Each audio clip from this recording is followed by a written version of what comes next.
Assalamualaikum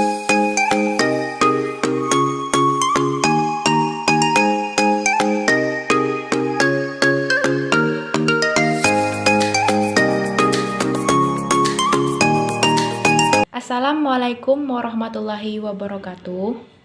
Perkenalkan, nama saya Selvia Widi Astuti. Saya dari Prodi Pendidikan Matematika kelas 1B dengan NPM A1C020004. Di sini saya akan menjelaskan tentang materi psikologi pendidikan, yaitu tentang perbedaan individual dan kebutuhan memperoleh pendidikan khusus. Baik, materi yang pertama tadi ada tentang perbedaan individual dan siswa berkebutuhan khusus. Nah, yang pertama yang akan kita bahas yaitu perbedaan individual. Di dalam PPT ini telah ditulis bahwa perbedaan individual merupakan variasi kemampuan dan karakteristik atau inteligensi, kepribadian, dan sebagainya di antara para siswa pada usia tertentu dan dalam setiap kelompok. Nah, artinya di sini bahwa setiap anak, setiap orang itu mempunyai perbedaan-perbedaannya sendiri. Tidak semerta-merta dalam satu anak itu harus sama dengan orang lain. Artinya di sini setiap orang, setiap individu pasti mempunyai perbedaan-perbedaan yang ada di dalam dirinya.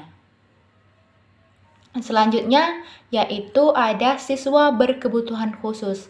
Nah, di sini siswa kebutuhan khusus itu adalah siswa yang sangat berbeda dari teman-teman sebayanya. Mereka membutuhkan materi atau praktek instruksional yang telah diadaptasi secara khusus agar sesuai dengan kebutuhan mereka. Artinya di sini kan bahwa setiap anak itu tidak semata-mata sempurna. Artinya di sini mereka mempunyai kebutuhan-kebutuhan khusus. Tidak semua anak itu terlahir sempurna. Ada yang tidak atau ada yang mempunyai kekurangan. Artinya di sini kita perlu melihat apa yang dibutuhkan oleh anak.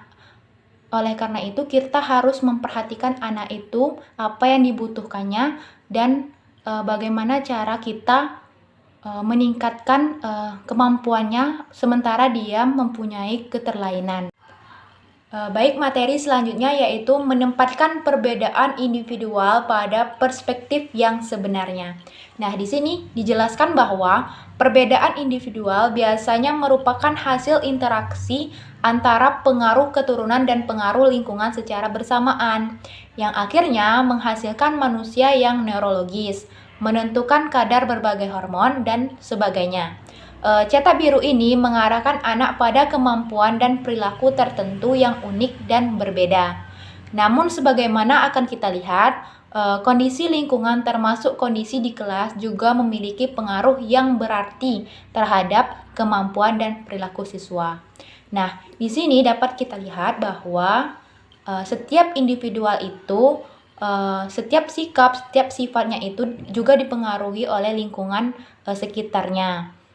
Di mana awalnya dia tidak mengerti apa itu pergaulan, karena dia sudah terjun ke pergaulan, artinya lambat laun akan menerima atau menyerap hal-hal yang lain. Artinya tidak semerta-merta individual itu hanya mendapat pendidikan dari keluarga, tetapi juga mendapat hal-hal yang berbeda ketika ia sudah berinteraksi dengan orang lain di lingkungan sekitarnya.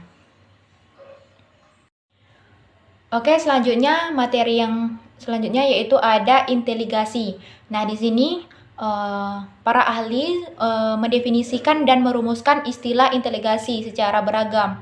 Namun, sebagai besarnya sepakat bahwa definisi dan rumusan istilah inteligasi ini memiliki sejumlah kualitas tertentu, yaitu yang pertama ada bersifat adaptif, artinya dapat digunakan secara fleksibel untuk merespon berbagai situasi dan masalah yang dihadapi. Selanjutnya, yang kedua ada berkaitan dengan kemampuan belajar. Orang yang inteligen di bidang tertentu dapat mempelajari informasi-informasi dan perilaku-perilaku baru dalam bidang tersebut secara lebih tepat. Selanjutnya yang ketiga, istilah inteligensi juga merujuk pada penggunaan pengetahuan yang sebelumnya telah dimiliki untuk menganalisis dan memahami situasi-situasi baru secara efektif. Selanjutnya ada istilah inteligensi melibatkan interaksi dan kondisi yang kompleks dari berbagai proses mental. Yang terakhir ada istilah inteligensi terkait dengan budaya tertentu. Perilaku yang dianggap inteligen dalam suatu budaya tertentu tidak selalu dianggap perilaku yang inteligen dalam budaya lain. Itu menurut para ahli tentang inteligensi. Baik, materi selanjutnya ada perspektif teoritis tentang inteligensi. Nah, di sini telah dipaparkan dalam PPT-nya ada konsep game menurut Spearman. Charles Spearman berpendapat bahwa inteligensi terdiri dari yaitu kemampuan bernalar yang sifatnya alamiah dan tunggal yang digunakan untuk menyelesaikan berbagai tugas.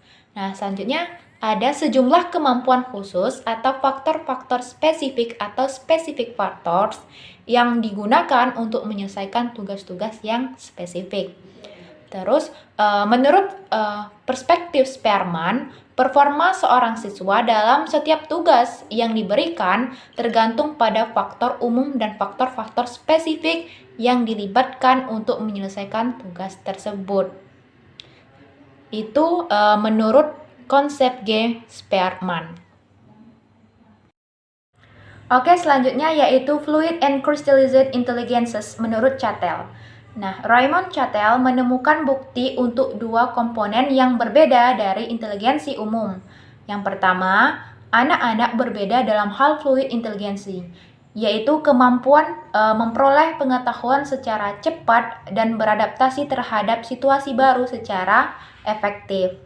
Kedua, anak-anak berbeda dalam hal crystallized intelligency, yaitu pengetahuan dan keterampilan yang berkumulasi dari berbagai pengalaman, sekolah, dan juga budayanya. Oke, yang selanjutnya ada inteligensi majemuk menurut Gardner.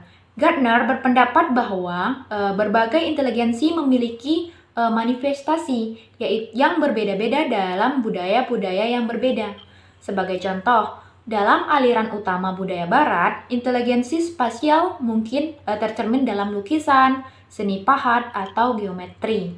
Gardner menyajikan bukti untuk mendukung adanya inteligensi majemuk. Sebagai contoh, ia mendeskripsikan orang yang sangat terampil dalam suatu bidang, misalnya dalam membuat komposisi musik, namun agaknya memiliki kemampuan rata-rata dalam bidang-bidang lainnya.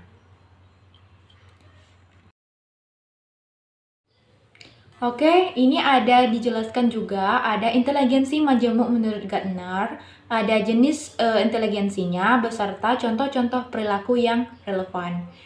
Jenis inteligensi yang pertama ada inteligensi bahasa, yaitu kemampuan berbahasa secara efektif. Contohnya yaitu ada berargumen secara persuasif, ada menulis puisi, dan juga memperhatikan nuansa-nuansa halus dalam makna kata. Yang kedua yaitu inteligensi logika matematika, yaitu kemampuan bernalar secara logis khususnya dalam bidang matematika dan sains. Contohnya, memecahkan soal-soal matematika secara cepat, menghasilkan pembuktian matematis, merumuskan dan menguji hipotesis mengenai gejala yang diobservasinya. Yang ketiga yaitu inteligensi spasial, yaitu kemampuan memperhatikan detail-detail pada hal-hal yang dilihat, membayangkan dan memanipulasi objek-objek visual dalam benak seseorang. Contohnya saja yaitu menggabungkan bayangan-bayangan mental, ada menggambar sebuah objek secara mirip, serta membuat perbedaan yang halus di antara objek-objek yang secara visual mirip. Itu inteligensi majemuk menurut Gardner. Selanjutnya ada triadic theory menurut Sternberg. Robert Sternberg membuat tiga distingsi. Pertama, ia menyatakan bahwa orang dapat lebih atau kurang inteligen dalam tiga bidang yang berbeda. Inteligensi analitis melibatkan kemampuan memahami, menganalisis, membedakan, dan mengevaluasi jenis-jenis informasi dan persoalan-persoalan yang biasanya ditemukan dalam lingkungan akademik dan tes-tes inteligensi. Kedua, ada inteligensi kreatif, yaitu melibatkan imajinasi, penemuan, dan sintesa gagasan-gagasan dalam konteks situasi-situasi baru. Ketiga, ada inteligensi praktis, yaitu melibatkan kemampuan menerapkan pengetahuan dan keterampilan secara efektif untuk mengelola hidup dan situasi sosial sehari-hari. Itu menurut Robert. Baik, materi selanjutnya ini masih berkaitan dengan materi sebelumnya, di mana Robert ini menjelaskan adanya pengetahuan sebelumnya, konteks lingkungan, dan proses-proses kognitif. Yang pertama ada pengetahuan sebelumnya. Nah, pengetahuan sebelumnya ini terdiri dari menangani situasi baru, mengembangkan pengalaman yang telah diperoleh, melibatkan kemampuan mengenai situasi-situasi yang familiar secara cepat dan efisien. Selanjutnya ada konteks lingkungan. Nah, ini terdiri dari menyesuaikan perilaku agar sesuai dengan lingkungan, menyesuaikan lingkungan agar sesuai dengan kebutuhan seseorang, memilih lingkungan yang kondusif untuk mencapai keberhasilan. Lalu yang selanjutnya ada proses-proses kognitif, yaitu terdiri dari menafsirkan situasi-situasi baru dengan cara-cara yang bermanfaat. Lalu, memilih informasi yang penting dari detail-detail kecil yang telah relevan. Lalu, ada mengidentifikasi strategi-strategi yang untuk memecahkan masalah secara efektif dan menemukan penyelesaian dari masalah tersebut. Baik, materi selanjutnya yaitu mengukur inteligensi. Nah, di sini di dalam mengukur inteligensi ada beberapa kaitan yang dilihat. Di antaranya yaitu skor IQ. Skor IQ adalah sebuah tes inteligensi yang ditentukan dengan membandingkan performa seseorang dengan performa orang-orang lain dalam kelompok usia yang sama. Skor-skor dalam teks inteligensi awalnya dihitung dengan menggunakan rumus yang melibatkan pembagian. Skor 100 mengidentifikasikan performa rata-rata di suatu tes.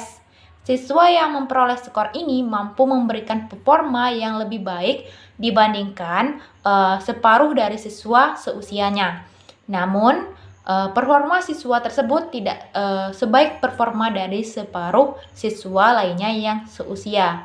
Nah, dalam konteks ini dapat kita simpulkan bahwa di dalam diri seseorang itu tidak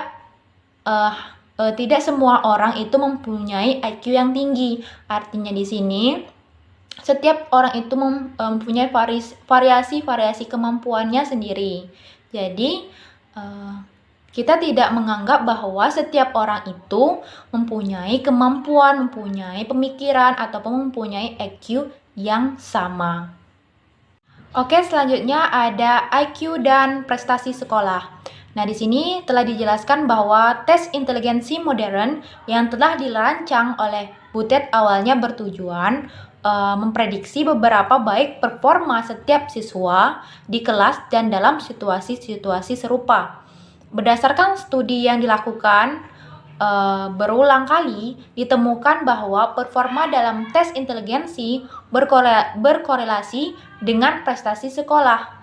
Terdapat 3 hal yang perlu diperhatikan berkaitan dengan hubungan antara skor tes inteligensi dan prestasi sekolah. Yang pertama ada inteligensi tidak niscaya mempengaruhi prestasi, melainkan hanya sekedar berkorelasi. Kedua, hubungan antara skor IQ dan prestasi tidaklah sempurna. Terdapat banyak perkecualian. Yang ketiga ada skor IQ bisa berubah. Nah, artinya di sini IQ itu mempunyai pengaruh besar dalam pencapaian prestasi seseorang di sekolahnya. Misalnya saja, jika seorang anak itu mempunyai pemikiran yang luas, mempunyai IQ yang memadai, maka otomatis dengan mudah dia dapat menggapai prestasi-prestasi yang dimilikinya atau menggapai hal-hal yang dapat meningkatkan kemampuannya menjadi lebih baik lagi. Oke, selanjutnya ada cerdas menyikapi skor inteligensi dan IQ.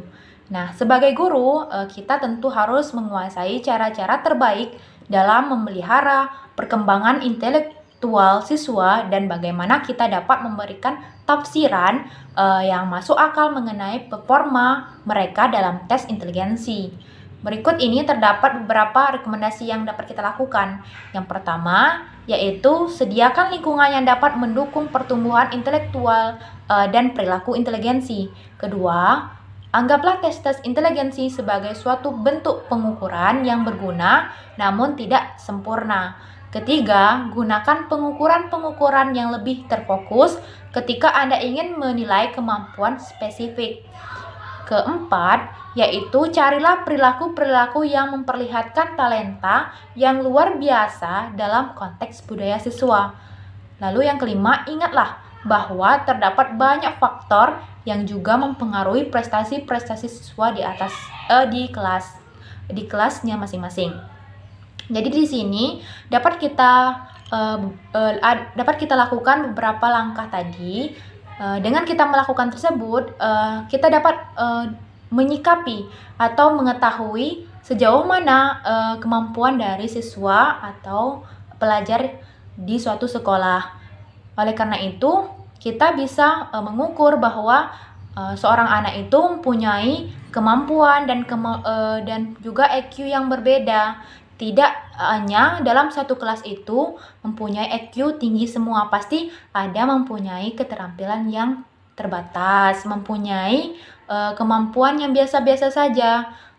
Artinya kita perlu memahami apa yang diperlukan oleh anak didik pada saat belajar di kelas. Oke, selanjutnya materi tentang gaya kognitif dan disposisi. Nah, di sini telah dijelaskan bahwa apa itu gaya kognitif dan disposisi. Gaya kognitif yaitu cara khas yang digunakan oleh seorang pelajar untuk memikirkan suatu tugas dan memperoleh informasi yang baru, biasanya berlangsung secara otomatis dibandingkan secara terencana. Lalu disposisi yaitu kecenderungan dan keinginan umum untuk mendekati dan memikirkan suatu tugas atau informasi baru dalam cara tertentu. Seringkali mencerminkan pengambilan keputusan yang sadar oleh seorang pelajar.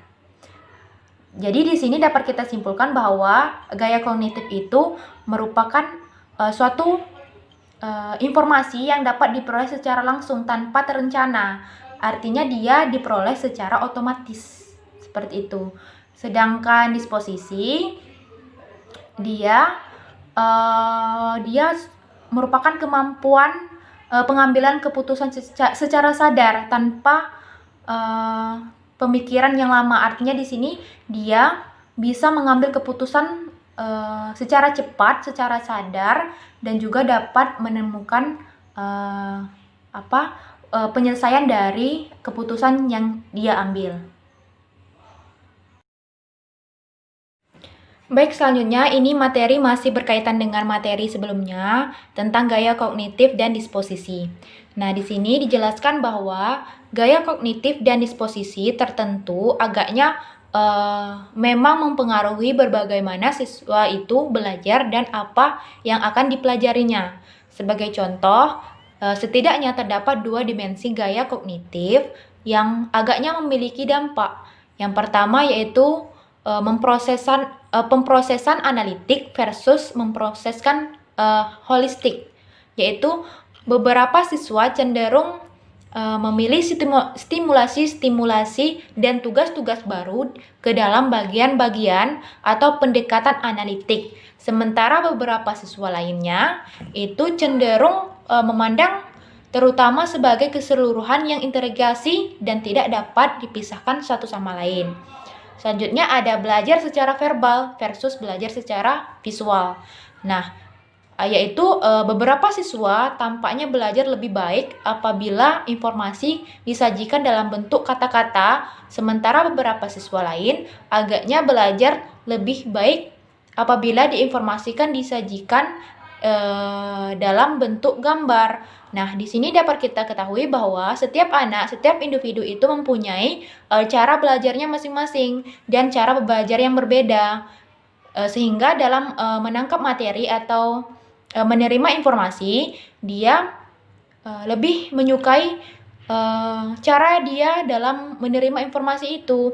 Jadi di sini kita perlu mengetahui bahwa setiap individu itu tidak mempunyai cara belajar yang sama. Mereka mempunyai cara belajar yang berbeda-beda.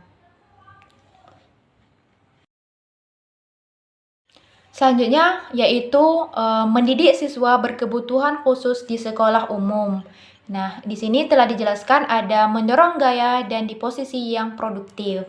Di antaranya yaitu ketika siswa secara konsisten mendekati tugas-tugas yang diberikan dengan impulsif dan tidak analisis, cobalah pusatkan perhatiannya pada akurasi dibandingkan kecepatan dan ajarilah mereka untuk berbicara dengan diri sendiri ketika menyelesaikan tugas-tugas yang terperinci.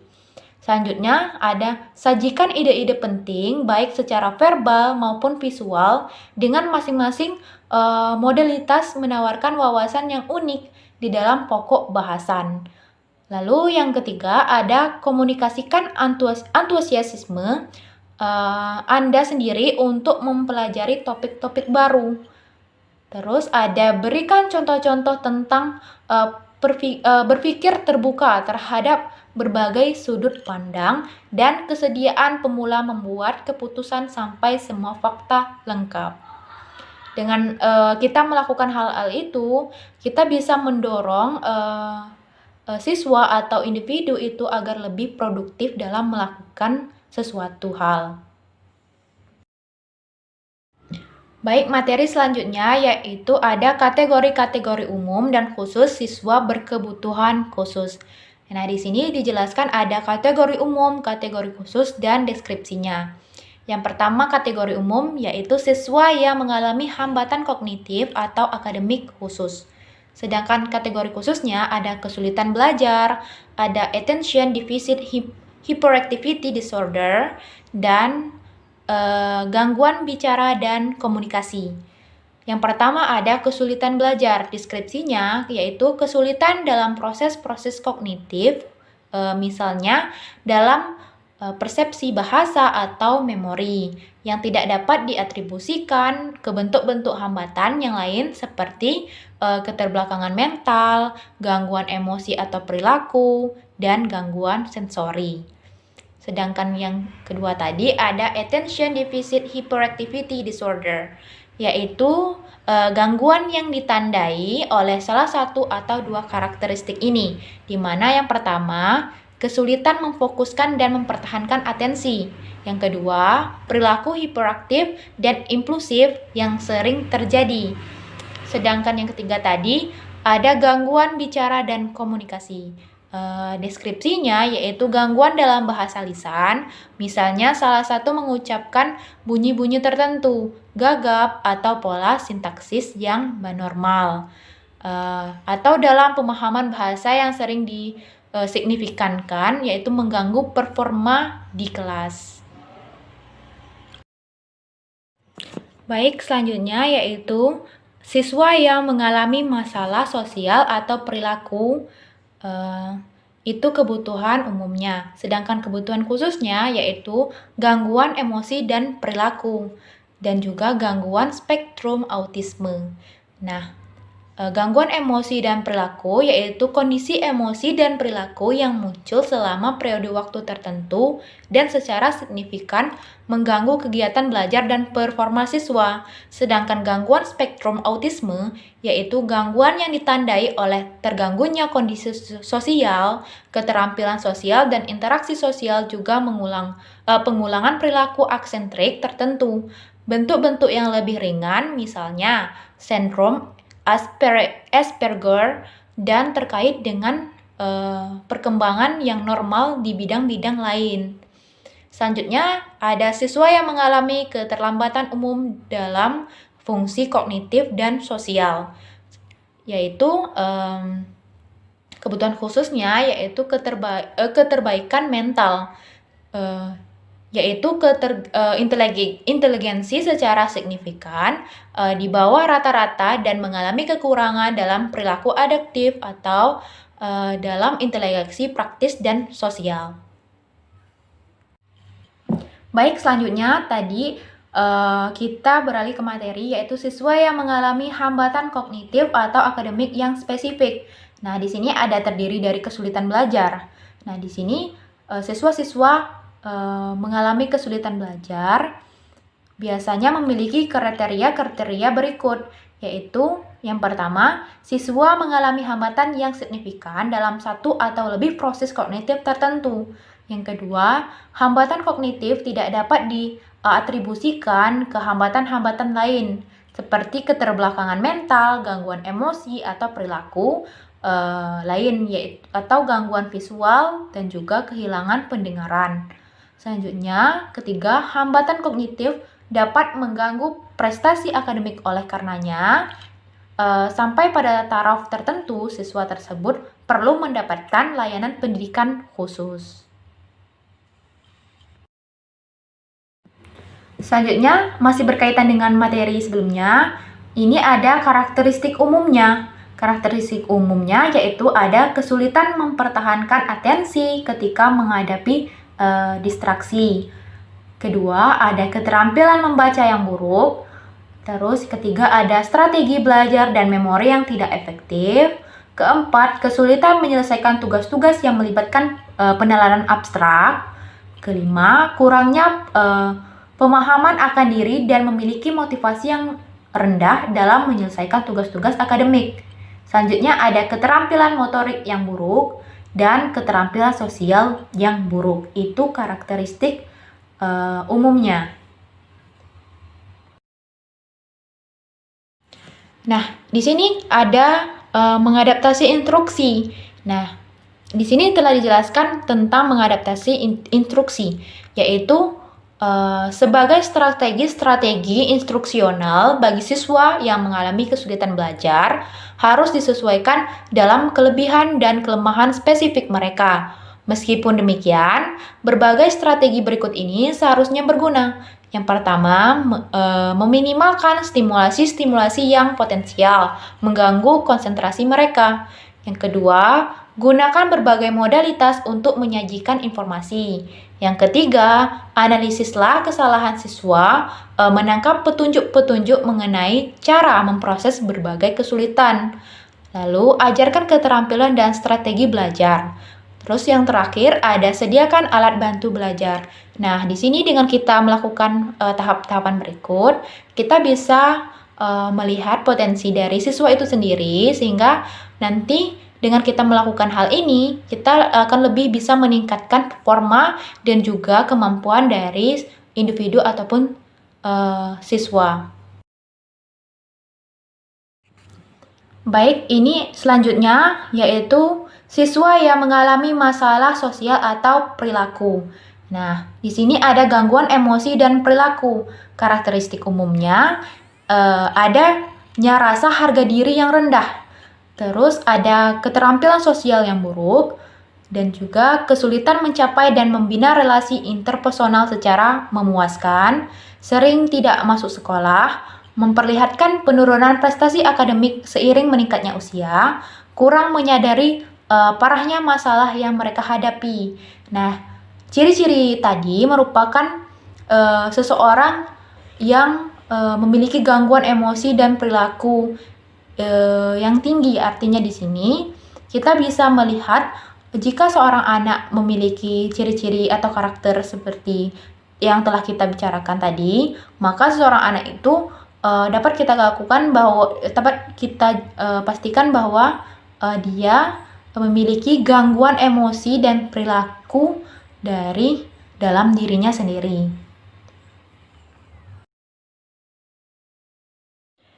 Nah, ini masih berkaitan dengan materi sebelumnya. Ini terdapat mengadaptasi instruksi. Nah, di sini dapat beberapa strategi yang dapat kita lakukan. Yang pertama, perlihatkan minat terhadap kebaikan dan kemajuan siswa. Buatlah aktivitas kelas yang relevan dan minat siswa. Dan berikan kepada siswa perhatian bahwa mereka memiliki kendali atas situasi-situasi yang mereka alami. Lalu yang terakhir, waspadailah tanda-tanda yang kemungkinan siswa berencana melakukan bunuh diri. Nah, dengan melakukan strategi berikut, kita bisa mengetahui dan lebih bisa mengembangkan potensi-potensi yang dimiliki oleh siswa. Sehingga nantinya apapun yang dilakukan siswa akan menjadi lebih bermanfaat dan juga akan lebih mengalami perubahan yang signifikan menjadi yang lebih baik lagi dari sebelumnya. Oke, materi selanjutnya ada siswa dengan perkembangan kognitif yang tinggi. Nah, di sini telah dijelaskan ada keterbakatan. Nah, keterbakatan ini memiliki karakteristik umum. Di antaranya yaitu satu, perbendaharaan kata yang kaya, kemampuan berbahasa yang tinggi, dan keterampilan membaca di atas rata-rata. Lalu, pengetahuan umum yang kaya mengenai dunia. Lalu, ada kemampuan belajar lebih cepat, mudah, dan mandiri dibandingkan teman-teman sebayanya. Yang keempat, ada proses kognitif dan strategi belajar yang lebih canggih dan efisien. Lalu ada fleksibilitas yang lebih besar dalam hal gagasan dan pendekatan terhadap tugas. Lalu ada standar performa yang tinggi. Kemudian ada konsep diri yang positif khususnya dalam kaitan dengan usaha-usaha akademis. Dan yang terakhir ada perkembangan sosial dan penyesuaian emosi di atas rata-rata. Nah, berikut tadi adalah karakter-karakter seseorang yang memiliki keterbakatan. Baik, ini masih berkaitan dengan materi sebelumnya. Ini ada mengadaptasi instruksi. Nah, di sini kita dapat membantu perkembangan kemampuan dan juga talenta siswa berbakat melalui beberapa cara berikut. Yang pertama, berikan tugas-tugas yang terindividualisasi. Kedua, bentuklah kelompok belajar yang berisikan siswa-siswa yang memiliki minat dan kemampuan yang serupa. Ketiga, ajarkan keterampilan kognitif yang kompleks dalam konteks mata pelajaran tertentu. Lalu yang keempat, berikan kesempatan untuk melakukan kajian secara mandiri tentang suatu topik. Lalu selanjutnya, dorong siswa untuk menetapkan sasaran yang tinggi. Dan carilah sumber daya dari luar. Nah, dengan hal-hal tersebut, dapat kita lakukan untuk lebih meningkatkan bakat dari siswa itu sendiri. Sehingga nantinya keterampilan dan juga bakat yang ada dalam diri siswa itu dapat berkembang lebih dari sebelumnya. Artinya kita dapat membantu memperkembangkan potensi yang ada dalam diri individu ataupun siswa tersebut. Baik, materi selanjutnya yaitu mempertimbangkan keberagaman ketika mengidentifikasi dan menangani kebutuhan-kebutuhan khusus. Nah, di sini telah dijelaskan bahwa perbedaan dalam kondisi lingkungan turut memainkan peran terhadap besarnya jumlah siswa dari berbagai latar belakang yang mengikuti pendidikan khusus.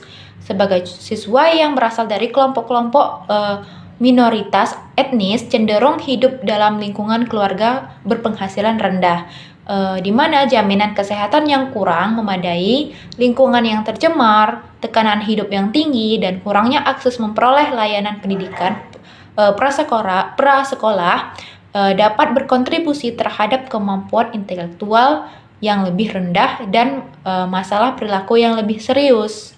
Nah, Oleh karena itu, kita perlu selalu mengenali siswa-siswa yang memperlihatkan tanda-tanda kemampuan dan talenta khusus yang lain yang pada gilirannya potensial memperkaya proses belajar mengajar di kelas. Nah, berikut ini dapat kita lihat contoh TRICE yang mungkin kita cari. Yang pertama yaitu kemampuan belajar dengan cepat dan pengalaman. Yang kedua yaitu keterampilan komunikasi yang luar biasa. Ketiga yaitu orisinalitas dan kreativitas dalam berpikir dan memecahkan masalah. Lalu yang keempat, kemampuan menggeneralisasikan konsep-konsep dan gagasan-gagasan di situasi baru dan tampaknya tidak berkaitan. Nah, di sini adalah dijelaskan untuk mempertimbangkan keberagaman yang dimiliki oleh setiap individu. Baik, mungkin hanya itulah penjelasan yang dapat saya sampaikan pada kesempatan kali ini. Semoga bermanfaat bagi teman-teman semua. Dan saya minta maaf jika ada kesalahan. Saya akhiri saja. Billahi taufiq wal hidayah. Wassalamualaikum warahmatullahi wabarakatuh.